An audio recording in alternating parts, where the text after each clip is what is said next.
everybody, welcome to the Hills Quarry Products dig site in Cerney, Wick. My name is Sally-Ann Spence and we have had the most amazing dig. This is a 3-week dig. We are coming towards the end of the first week and we've had a lot of finds coming through. We've got university students, we've got all sorts of different people participating, lots of experts coming on site as well. And with me now is Megan Jacobs. Hello Megan. Hi. Now Megan, you've brought some fossils along to show Yes. us. But really, you're doing your PhD at the moment, Yes. aren't you? Yep.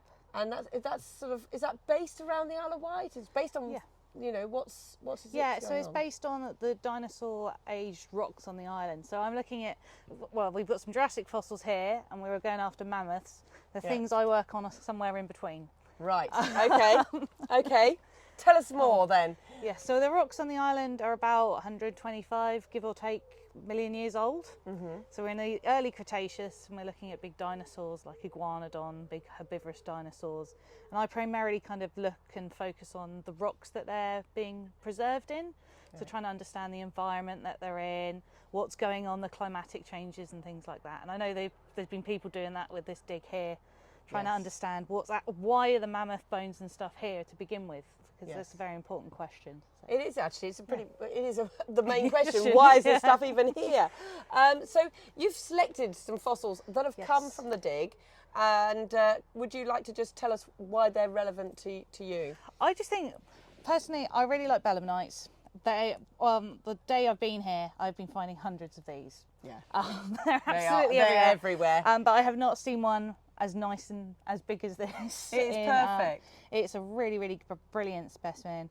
And the other ones I've picked out are some bivalves, right? Which I really like. These are types of clam. Right, okay, well what I'm going to do, we are filming live.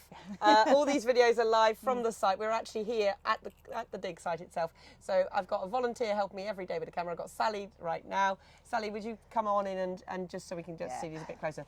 Megan, go ahead and tell us what we're looking at. So we've got some really nice clam fossils here. So I think this one is a slightly different, possibly from a different aged rock to these due to the preservation. But clams like this can tell you about the environment they're being deposited in, and whether they're saltwater or freshwater, if you know the species of them. And I've chosen these ones because these are brachiopods, so they're slightly different, although they look the same superficially. They're shells, aren't they? But these type of shell are a completely different animal. Look at that. That is beautiful, isn't it? They're stunning. The main difference is you can see with the symmetry, the symmetry of bivalves is between the valves. Each valve is almost exactly the same.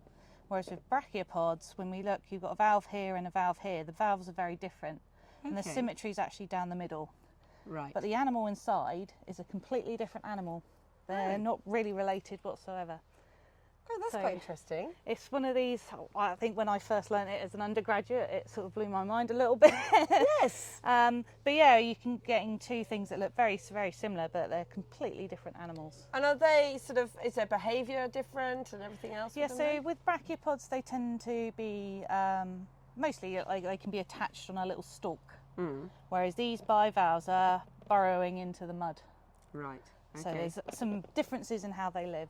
But, how they feed and everything else. But most brachiopods went out with the dinosaurs, so we only have a handful of them left today. Oh, okay. So you won't find one like this in the seas. Not today. No. Because we have got the odd fossil we find that we do still have with us. Oh yeah. So some of them made it through, and some of them didn't. didn't. And the relatives of belemnites, they made it through: squid, octopus, cuttlefish. But belemnites, for some reason, didn't make it through. They went out with the dinosaurs as well. Same with ammonites. It just keeps making you ask more questions, doesn't it? This whole dig is all about questions, and as soon as we answer any questions, it promptly opens more. Yes. Oh, right. Yeah, but that's amazing, because you're busy writing a book, aren't you? Yes. Or have you written a book now? I've written it, and it's open. You've done it. Fantastic. Well, congratulations on that. Thank you. It's a massive amount of work. Yes, it's given me several grey hairs. Yeah. But I'm very glad it's currently up for pre-orders, and it's all about the fossils and geology of the Isle of Wight.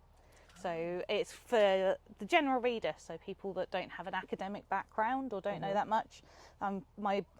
Our goal is that they can pick up the book, understand everything that's in there, It's not overly scientific or complicated. Things are explained, and then there's a huge fossil identification section. Ooh, and that all the sounds fossils in there are from my collection, my friend's collection, and local collectors, because I really wanted to highlight what normal people can go down the beach and find. You don't Right. need to be qualified, you don't need to have special titles from a university to be able to find fossils. Brilliant. Because fossiling is one of those things you do as a child, don't you? I know yeah. I used to go down to Charmouth and Lyme Regis, or Yeah. as soon as I could get down there and start fossiling. It was Yeah. very exciting to find Oh, yeah. fossils. People love it, and Yeah. I think people don't realise how many fossils there are everywhere.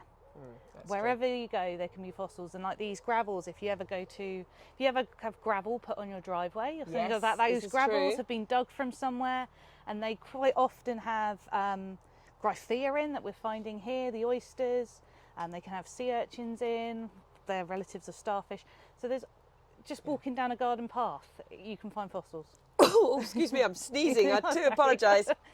We got, as I said, we're live and something just flying in. Yeah. So now also tell me, what is the name of the book? It's called A Field Guide to the Geology and Fossils of the Isle of Wight, or Fossils and Geology of the Isle of Wight. Fossils and Geology of the Isle of Wight. So geology is a really important thing, isn't it? Yes. And it goes hand in hand with fossils, Oh, having yeah. an understanding Yeah. of where you are. I really believe that you fundamentally need a good geological understanding to understand the fossils.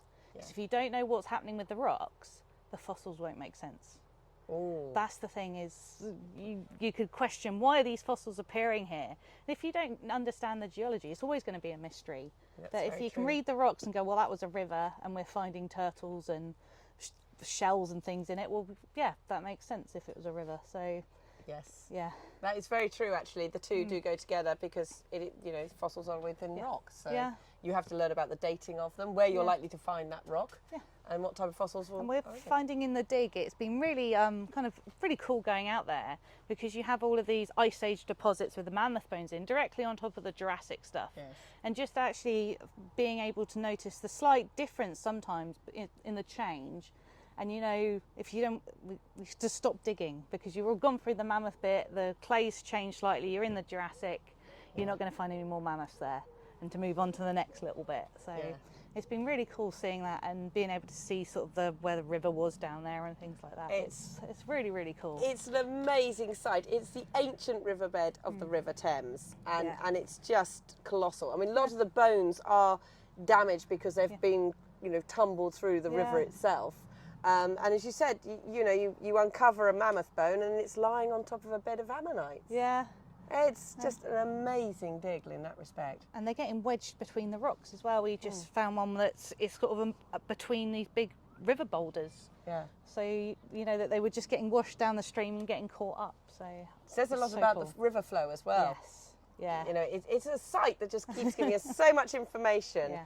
of two snapshots in time, really. Yeah. A very, very ancient Jurassic sea, marine life, Yeah. which has the odd bit of wood floating into it Oh, that's yeah. sunk. So we've got a little bit of Jurassic terrestrial ecology going on there as well.